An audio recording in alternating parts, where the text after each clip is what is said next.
Hello, real progressives.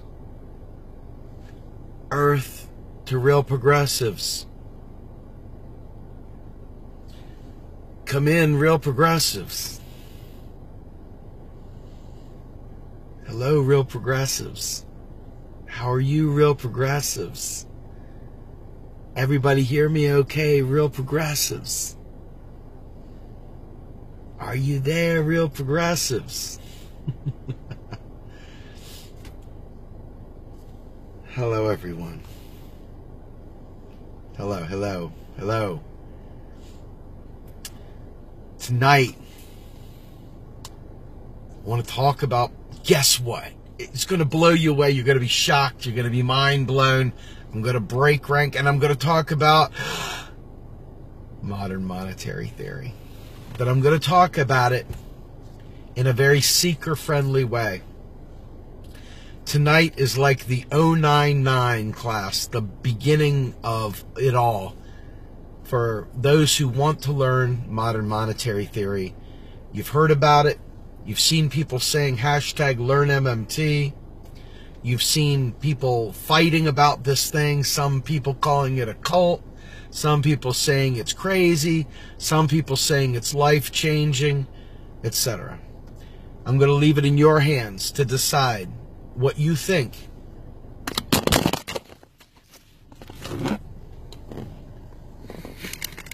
After my phone falls, let's get this thing back up there.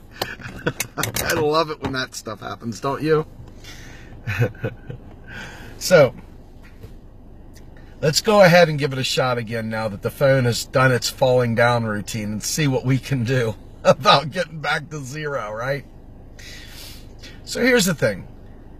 MMT, otherwise known as modern monetary theory, is not a political thing at all.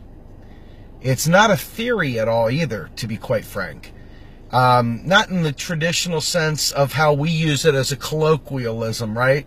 Like, you know, in theory, I think that you're a, pretty nice guy in theory, you know? No. When we talk about theory, we're talking about something that can expand and change as circumstances change and so forth, right? So if all of a sudden the United States decided that it was going to go back on a gold standard, modern monetary theory would describe the gold standard. If the United States decided that it was going to sell pink handkerchiefs and call it, money, then they would go ahead and study that as well and tell you about pink handkerchiefs. The reality is that modern monetary theory is really a description of how money works, currency in general. So no matter what the arrangement, modern monetary theory describes it. Okay? So since MMT is not political, it shouldn't make Republicans get upset. It shouldn't make Democrats get upset. And it shouldn't make Greens get upset. It shouldn't make anyone get upset. It's just kind of like looking at the frozen caveman and assessing what you got, right? It's science. It's not fun. It's not neat. It's not really all that cool.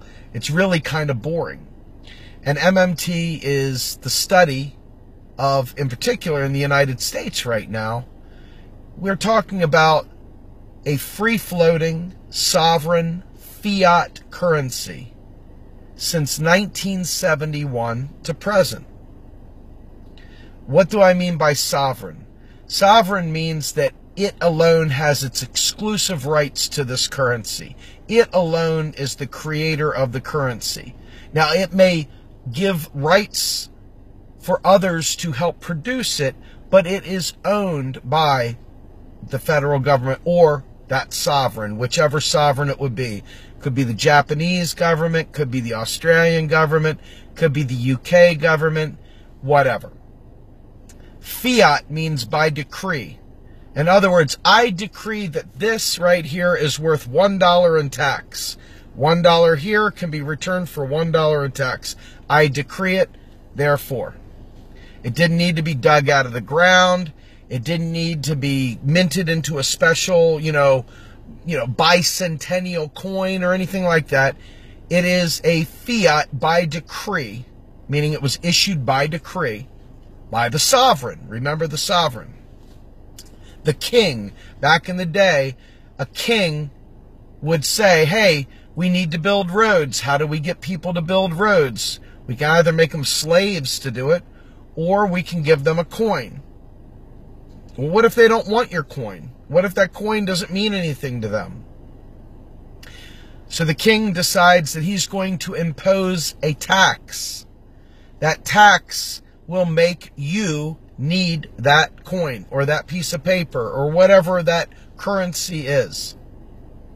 So the tax came after the king spent that dollar to get you to build a road, a bridge, or whatever. And then he asks for some of that dollar back as a tax. That tax drives the need for the currency. So taxes create unemployed people. Literally, by design, they're meant to create unemployed people so that the government itself can provision itself.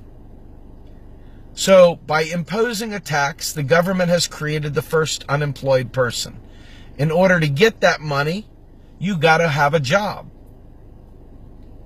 So you can kind of see how the nature of money started from way back when. Way back when. Okay? This is really, really simple stuff. If you need this piece of paper, and you can only pay your taxes in that piece of paper, and the king or the sovereign creates that piece of paper out of thin air, and the only way you can get that piece of paper to pay your tax is to do something to get that piece of paper so you can pay it back in tax, that's what gives the piece of paper its value. Not some gold, not some oil, not some anything. The fact is, we need money to be able to pay our taxes. You might be able to barter with your friends to get your lawn mowed, trade favors for favors. But when it comes to your taxes, you must pay them in US dollars. Just like the king, when he would mint his coins, you would have to pay your tax in the king's gold, as they would say. Okay? And it wasn't because the king was broke and needed his gold back. It was because he was trying to make you need to use his coin that had his image on it. And so you see this circuit develop. The circuit develops. You need the money because you need to pay the tax. The king puts the money out. I may as well drop this thing before this thing breaks. Oh my goodness. This never happens, honest. It never happens. So anyway, if my phone will not fall from the mount this time, we'll try and get through the rest of this. So, flashing forward to today, to modern society, right? You always hear people talking about, where are we going to get the money for these programs? Where are we going to get the money for paying for student loans? Where are we going to get the money for, health care? Where are we going to get the money for whatever it is that we're talking about, right? And you already know that the sovereign spends the money into the economy, and you have to pay it back in a tax so that the money keeps going like this. However, when money returns as a tax, it's deleted. It's literally purged from the system. And new money is spent each time. Taxes literally do not pay for anything. The tax is merely there to make you need the money. Without the tax, you don't need the money, but then again, you probably couldn't have a reasonable exchange system. So the tax also modernizes and standardizes transactions. By needing this piece of paper, everyone needs that piece of paper. Now everyone will use the standard currency so that everyone is able to have same value, same truth, same unit of account, same measures. Nobody can put their thumb on the scale for a nickel that has been cored out and put lead inside of it, but it's got a gold veneer, or a plug nickel, or any of these other things they used to do back in the day. Now you've got like a standard. Anyway, so as we're looking and we're talking about what programs we would like to see in the United States, and we're looking at what things that we would like to see for our nation in general, not just programs, but we would like to see our infrastructure rebuilt, or we would like to see, schools improved, or we would like to see, maybe we want to see our police force have new cars, or maybe we want to see our students have new computers, whatever it is. There's nothing about our tax at the federal level that pays for those things, because our government creates them out of thin air. Our government literally creates them out of thin air. So whenever you hear someone say that our nation is broke, you should immediately ask yourself, why would they say such a thing? Our nation can demand money like that as long as Congress, Article 1, Section 8 of our Constitution, says do it. Okay?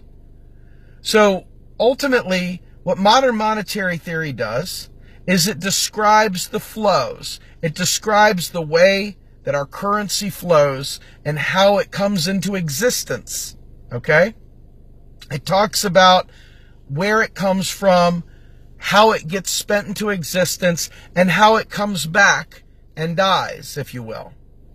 So we often will say that the birth of a dollar is congressional spending, and the death of a dollar is when it's returned as a tax.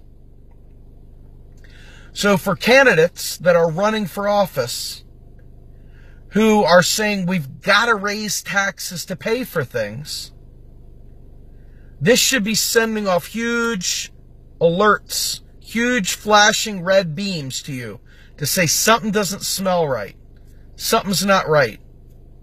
Something's absolutely not right. If they're telling me they need to raise taxes to pay for these programs, they obviously don't understand how the money works. They obviously don't understand how our economy works. And that means that they won't write good bills. That means that they won't talk about economics in the correct way. That means that they'll allow you to worry about the nation's debt. When a nation creates its own currency, it doesn't have to borrow it from anyone. Do you understand this? If it creates it from thin air, it does not have to borrow it from anyone. And it doesn't. So what is this national debt thing anyway, right? Well, what they decided to do many, many moons ago was when the nation spends money into existence that it doesn't tax back, it sells bonds to offset that spending. So what does that mean? Can you buy bonds and chicken necks and pork bellies and gold? No. And this thing, I'm like so tempted just to freaking flame this. I'm going to hold this thing, and it really violates my I hate when people have jittery live streams and their phones bouncing up and down. So forgive me right away. This is just so bad. I'm sorry. But the reality is that if you're looking at how these programs are done, every single program is spent into existence. There is no tax dollars paying for them. None. Zero. Not at all. So why do we go about thinking that we're broke? The national debt, we've already realized, or should realize, it's just a bunch of savings accounts. It's the net sum total of every untaxed dollar in existence. So this is really not a big deal, okay? This is not a big deal at all. They've sold bonds. They didn't borrow money. They sold bonds. This is some rule they created. Could they stop selling bonds? Absolutely. Why do they sell bonds? Because people like saving in US dollars. It's a safe investment. Okay? They're guaranteed, no matter what, to get a return on that investment. So people like to buy bonds, especially when they have large sums of money that they can dump into them, because a small amount of interest on a large amount of money is still a huge amount of money, right? So why would they want to, quote unquote, pay down the debt? Let's talk about that for a minute. Does your bank consider your savings account? Does it consider that a burden? When you open up a savings account at your local bank, does your bank tremble in fear that, oh my God, it took on more debt? Does it? I don't think so. But maybe in some fantasia world it does, but not in the real world. In the real world, they're begging you to don't put your money into their banks, right? So ask yourself, if our nation's central bank and our Treasury Department sell Treasury bonds, which are just time-boxed savings accounts that earn a small interest, why would anyone worry about paying that guy? How do you pay down a savings account anyway? How do you pay down a savings account? And why would you do that? In order to do that, you would literally have to remove cash from the economy. What happens when you remove cash from an economy? Did somebody just say a recession? Did somebody say a depression? Yes, those sorts of things do happen. But the reason for that is because maybe the nation is a net importer. Maybe money is leaving the country and shouldn't be bottom line is maybe something bad is going on. Maybe something real bad is going on, like, I don't know, people are allowing their government to stop spending, and they think that the government, by spending, is going bankrupt, and they're passing it on to their children. And so while the government stops spending, what happens? Somehow or another, we got to fill the economy back up. So where are our choices to get money? We go to banks. We borrow money. We borrow money. And last check I had, I couldn't create money out of thin air. I couldn't just create $1. I couldn't keystroke $1 into existence. So eventually I have to pay back every dollar that I get from a bank. So it's a lot different than when the federal government spends money, right? Because the federal government owns the unit of account. The federal government spoke and wrote the Federal Reserve into existence. So when the federal government spends, it's neither broke nor in debt, nor in any other shape or form in danger. So why do we keep getting told this? Politics. Playing games. Ideological games. Having nothing to do with economics whatsoever. Nothing to do with it. And so when you look to a politician for an economic message, and that politician says, we got to reduce the deficit. Or when that politician says, the national debt is at a moral crisis. Or when that politician says, oh my God, the Republicans are bleeding us dry with tax cuts. Or when they say something stupid like, we can't afford free college for all. Well, you already know they're lying regardless of what team they're on. And if they're not lying, if you want to be gracious and pretend like they just don't know any better, if that makes your sensibilities feel good, and you want to give room for people to do something vapid and vacuous like that, that's your prerogative. I won't stand in your way. But I will tell you this. Every state in this country is dependent on the federal government spending money into existence. Otherwise, there is no money for the states. The states are highly dependent on tax revenues from your paycheck, from your spending, from commerce, from bonds, you name it. The federal government is not. So when you tell the federal government to stop spending, what have you done to the nation? Let me ask you a question one more time. What have you done to the nation when you tell the federal government to stop spending? Have you harmed your children? Have you harmed the poor?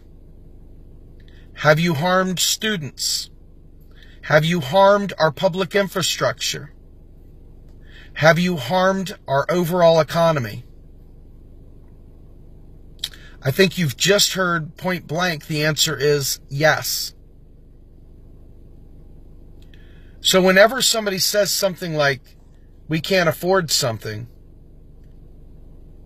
you pretty much know you're in the presence of someone that either A, they don't know any better.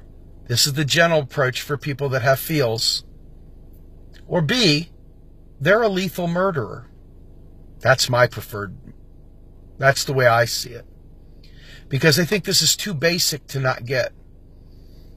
And I think that once the light bulb goes on, that you begin to realize we're not cash constrained at all. We can have nice things yesterday. Many, many deaths in this country and around the world have been completely and utterly preventable. It's tons of them. The ones that die from a lack of health care, I consider that to be murder. Not an innocent fraud, not an accident, not, oops, I didn't know any better. Oh my God, that's not what they taught me in high school. I consider it to be the same exact thing as a small child walking in the front yard and police officers seeing a BB gun and shooting the kid. I consider it to be murder, the same exact way. Same exact way if you see someone blow up a clinic or do something with a bomb like this gentleman down in Austin, Texas, who is now dead. If you see that and you think, wow, that's murder, then you understand that I see anyone that says cut federal spending in the same exact way as that kid that bombed people in Houston, Texas. It's the same exact outcome, is it not?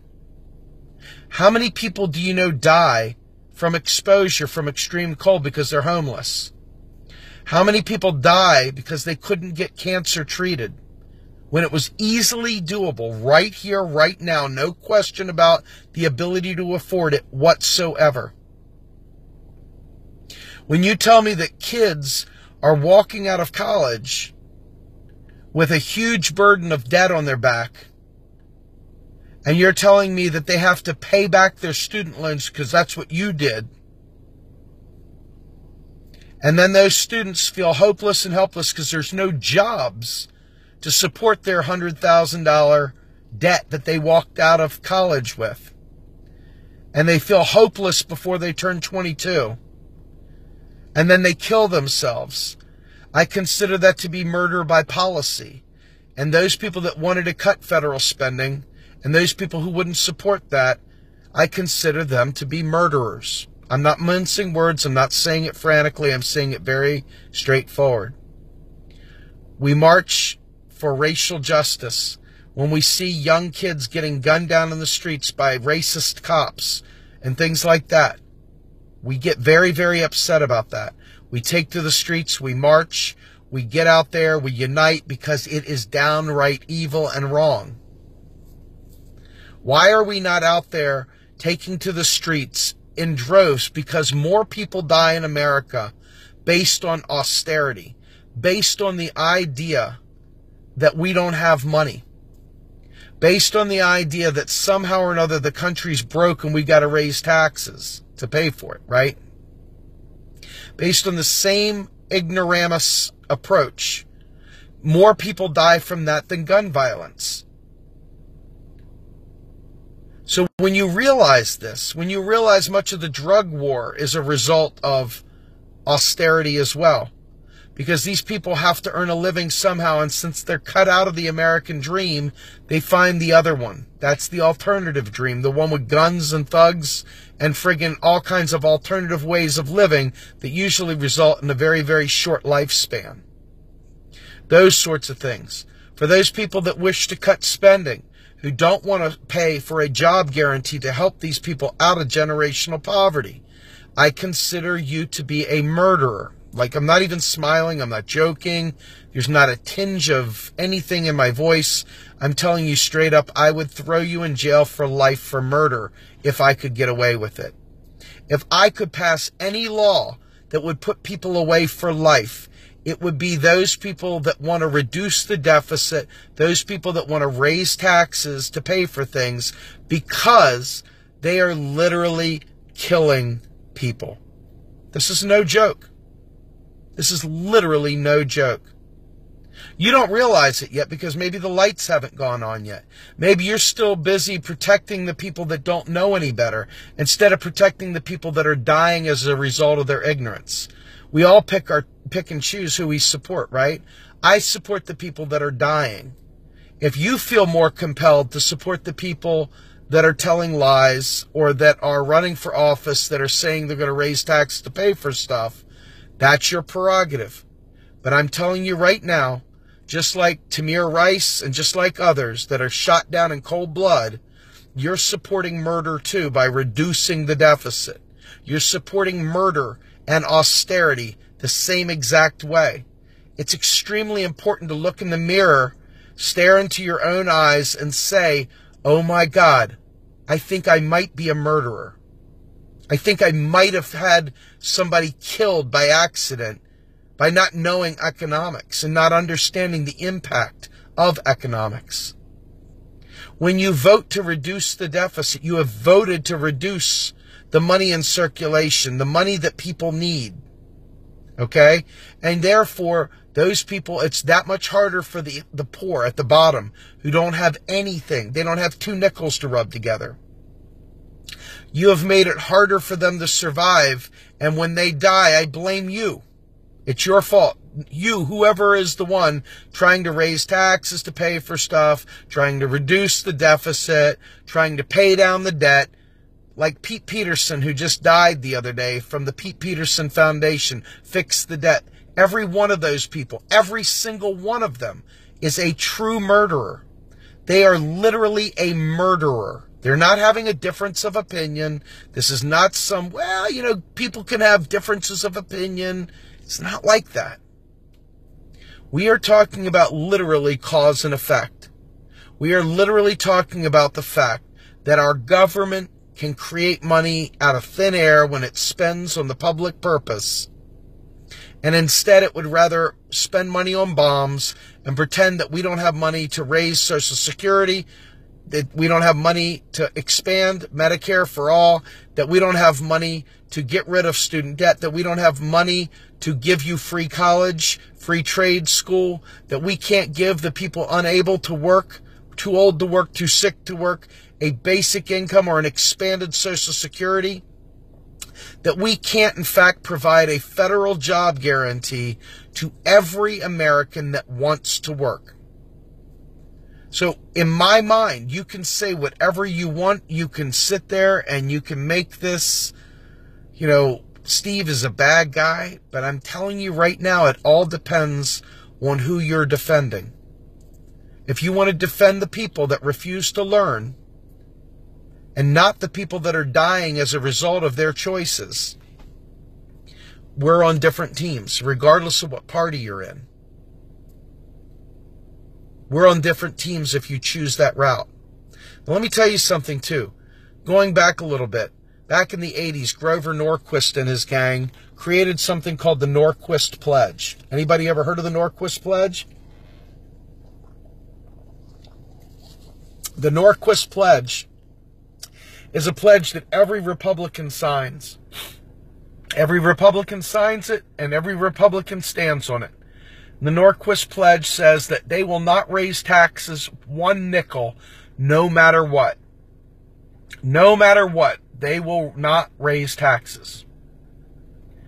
So if you come into a fight and all your goal is to raise taxes, you already know that you've got a huge swath of people that are absolutely not going to support your bill no matter what, because they will get primaried and they've signed a pledge and they will not do it. So the only way around the Republican logjam, because you notice Democrats haven't achieved shit. I mean, literally, the Green Party has achieved even less than shit. The only ones that are winning are the Republicans. Over and over again, the Republicans win. And they always win, and they win big. And the reason they always win, and the reason why they win even when Democrats are in there, is because Democrats think they've got to pay for stuff. They have this fantastical idea that they're the adults in the room, that they're going to reduce the deficit. Democrats want to reduce the deficit. Democrats want to raise taxes.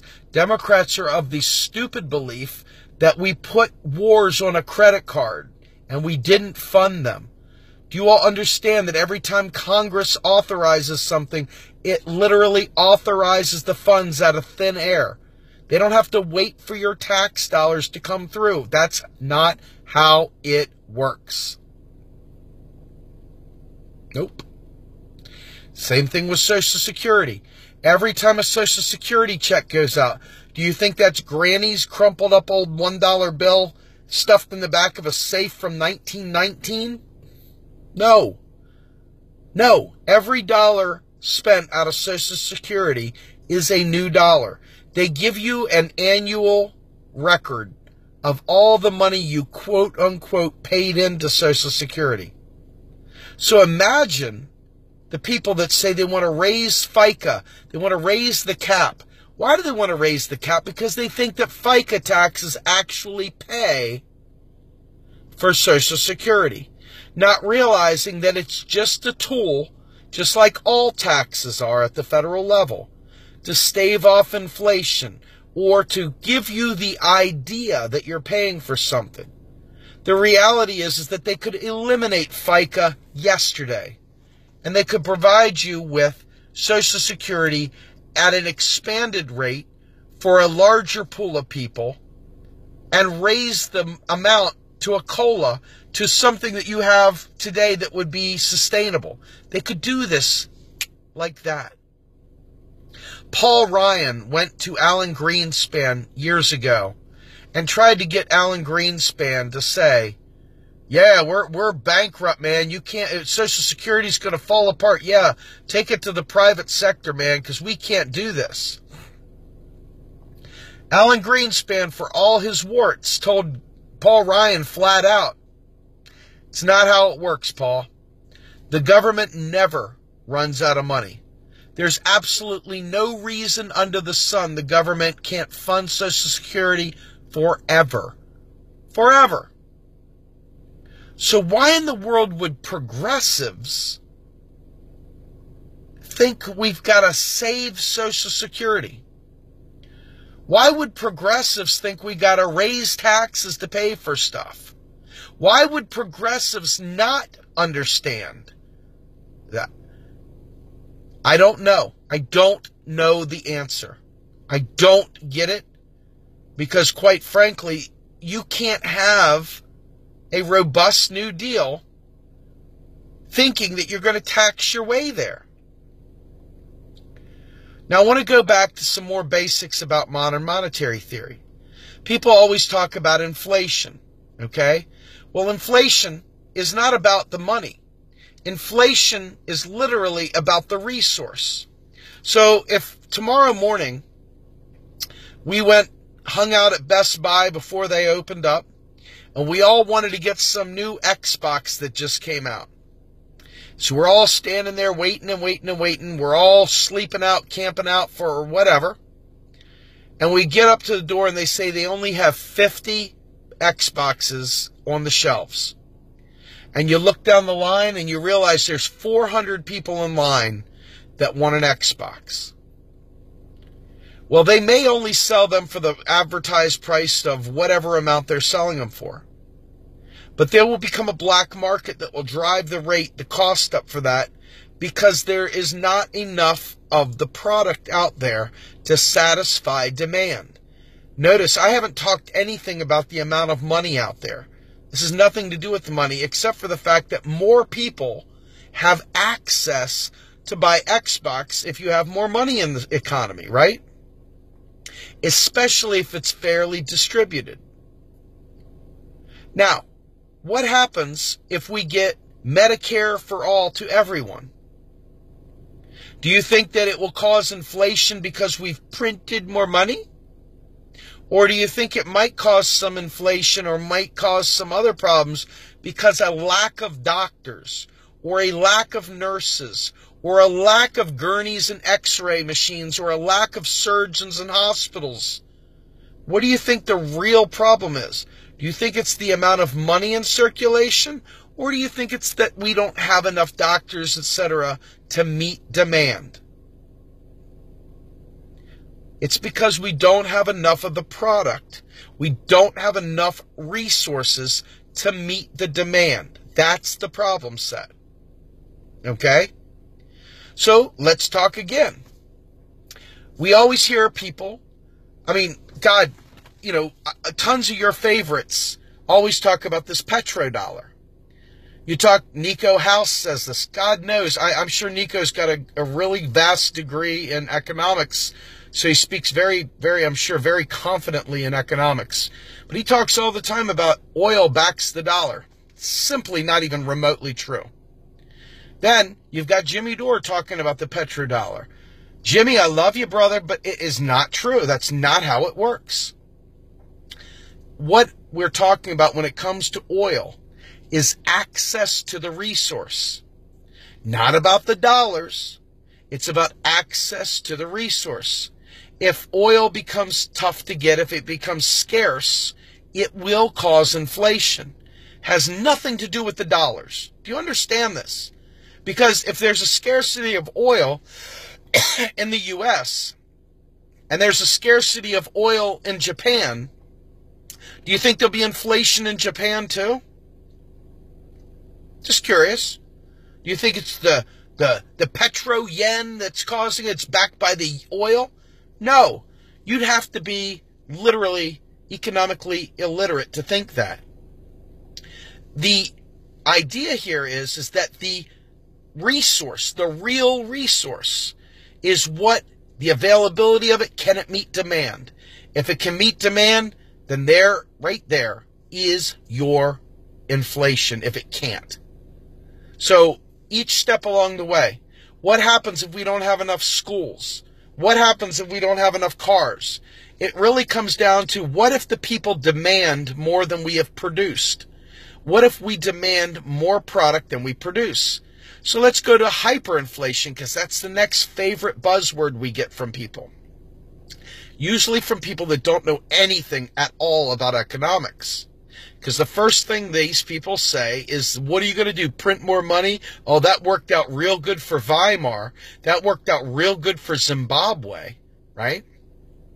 So these people, we got to put those in that other bucket of people that don't understand economics, like at all. Like not at all, right? These are the people that feel compelled to talk about economics, but are not compelled to learn about economics.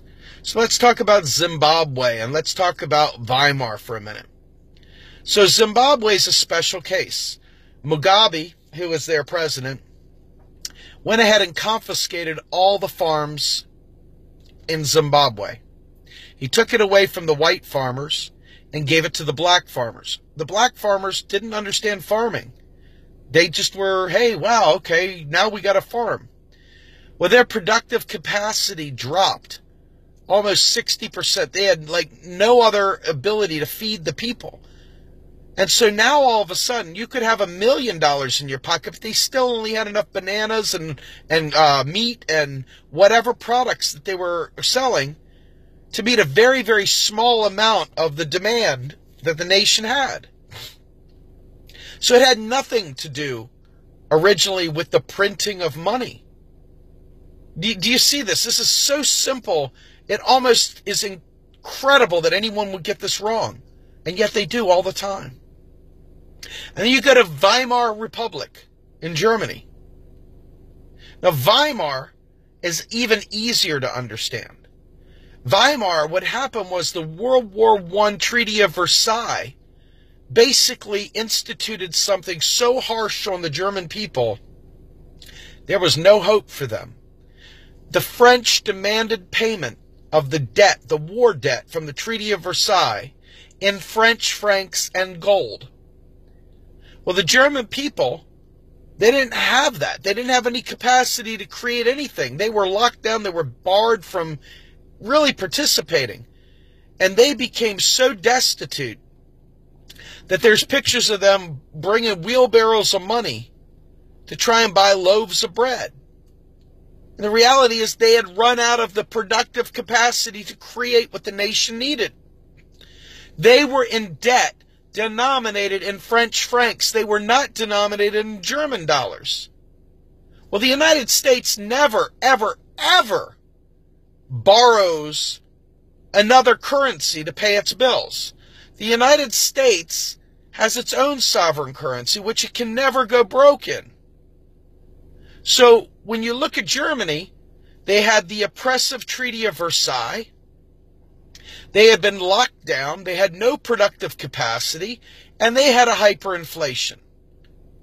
So when you look at Zimbabwe and you look at Weimar, you know, neither one of them were about printing money. That was not what it was about.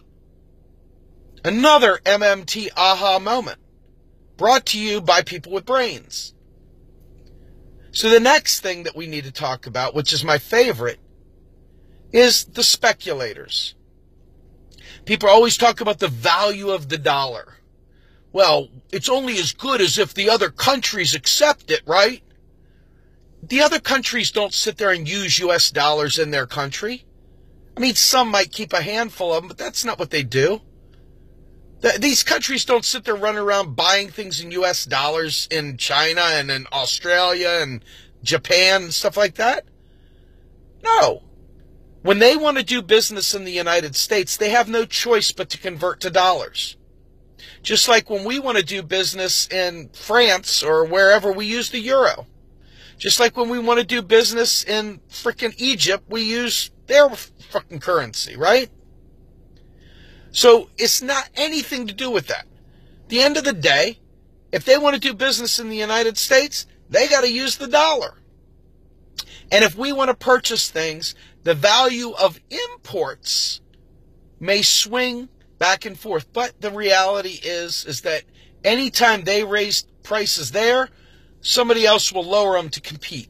Or we'll produce it ourselves. It's really a ginormous nothing burger. But yet you see people saying this stuff, and it's usually investor class people, not regular people, but these investors that want to have all kinds of speculative trading. They enjoy trading. That has nothing to do with our nation's ability to spend on the public purpose.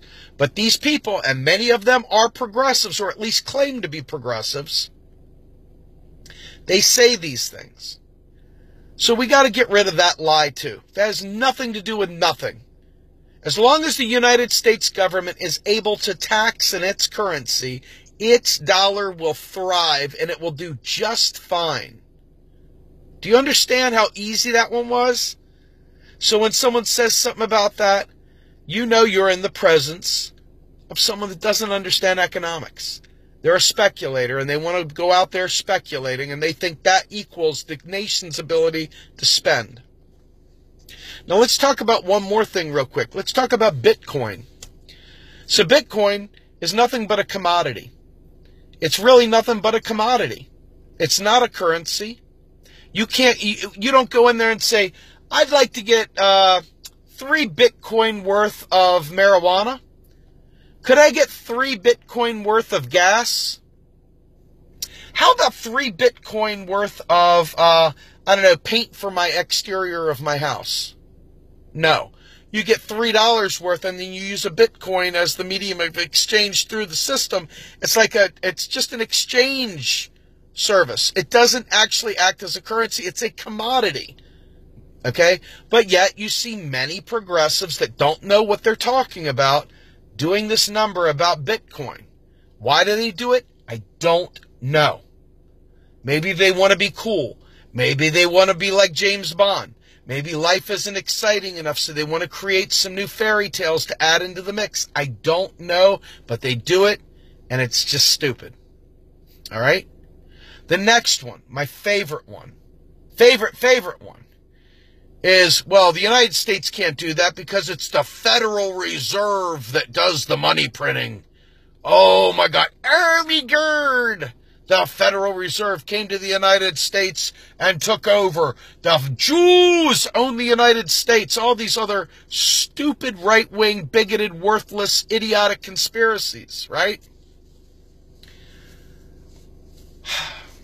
So in 1919, after many years of weirdness like a foreign exchange in the United States, okay, lots of failures, lots of bank runs, lots of very, very, very crazy, unstable economic times. Things were flying up and down, spiking all over the place. Craziness, okay? And what do you got? You got to find a way to standardize the medium of exchange to create a smooth flow of commerce. You're not going to walk around with loads of chunks of, gold bullion hanging on your neck so you can go buy, a chunk of dial to take a bath with. I mean, you're sitting there, that's the stupidest thing. You're not going to carry a whole bunch of chicken around your neck to barter with them. You're not going to carry, a whole bunch of bricks in your back of your wheelbarrow to trade to get some lambs. I mean, that's not the way it works. Okay? It's not the way it works. So, ultimately, they decided they would standardize this. Instead of Billy Bucks and Joey Bucks and Jose Bucks and Juan Bucks, they decided to create one medium of exchange, US dollar. And they created a central bank to clear payments between all these different banks. There was tons of different banks, and they didn't all treat with each other. Some days they said, well, I don't like that bank. I'm only going to give you 1/5 of its value because I don't really trust that bank. That bank doesn't have a really good rating, so I'm not going to value their currency, right? So what did they do? They went ahead and standardized it. All right, so in 1913, they created a central bank, just like the rest of the world has central banks, okay? The Rothschilds don't own Japan. They don't own the UK. They don't own these things. It's stupid, okay? Rich people exist. Hopefully we can make fewer of them and we can raise the bottom up. But the bottom line is that doesn't change the fact that our Congress created the Federal Reserve in 1913. Why is this such a big deal? I don't know. My life's exciting enough without creating more James Bond novels. Honest to God, sitting here in my driveway is a hell of a lot more exciting than crafting up some new thing about the banking cartels. Reality. The reason why the Federal Reserve was created is to facilitate clearing transactions. The Federal Reserve also has two mandates. One is price stability, and the other one is full employment, which it doesn't do a very good job at, does it? But those are the two things that it's supposed to do. So why in the world is it fashionable to talk about A, the national debt, B, reducing deficits, C, end the Fed, and on and on and on? Why is that? It's because we live in a country full of myths and legends. And we don't have people actively fighting.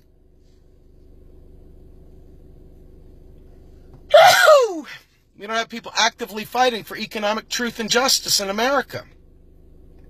And so as long as we're willing to eat these bullshit lies, the ones that have been pumped into us for 40 years, we're never ever going to see the kind of change that we could have. We're never ever going to see the kind of wonderful existence that we could have. Some of the other things that really, really get old after a while, right?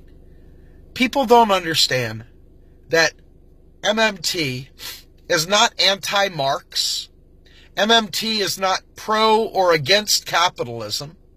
MMT is not Democrat, it's not Republican, it's not green, it's nothing. It's just like, there's a tree over there. Shit. We'll call that tree MMT. Well, I don't like that tree. That tree doesn't exist. It has a fractional reserve tree system. I don't like that tree. I mean, that's how ridiculous these bozos get. So what do you do with this? What do you do with the slow kids that literally block progress and wreck it for the rest of us, telling tales from the fire pit about the Federal Reserve? What do you do when they sit there and sideline an entire movement?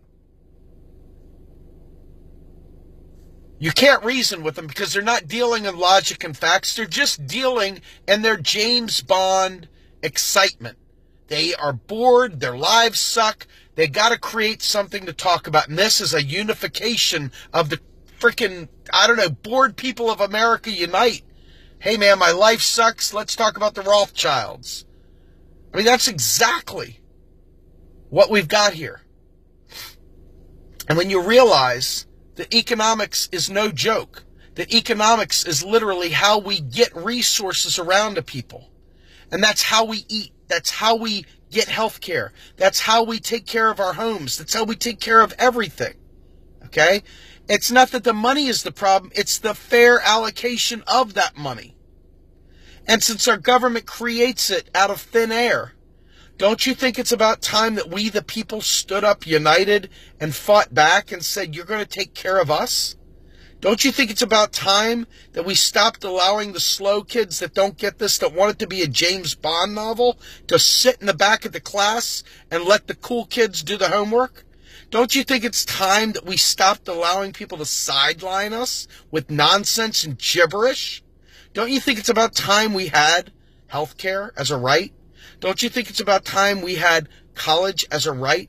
Don't you think it's about time that we had a federal job guarantee as a right? Aren't you tired of your kids doing without because of some false scarcity that some dweeb, some neo-maxi Zune dweeby decided that we all had to suffer from? I know I do.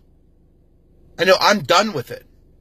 I know I've got no more room or patience for people that come in and talk like they know what they're talking about, but really don't know what they're talking about, and really end up causing pain and suffering for untold thousands, if not millions. I find it to be murderous.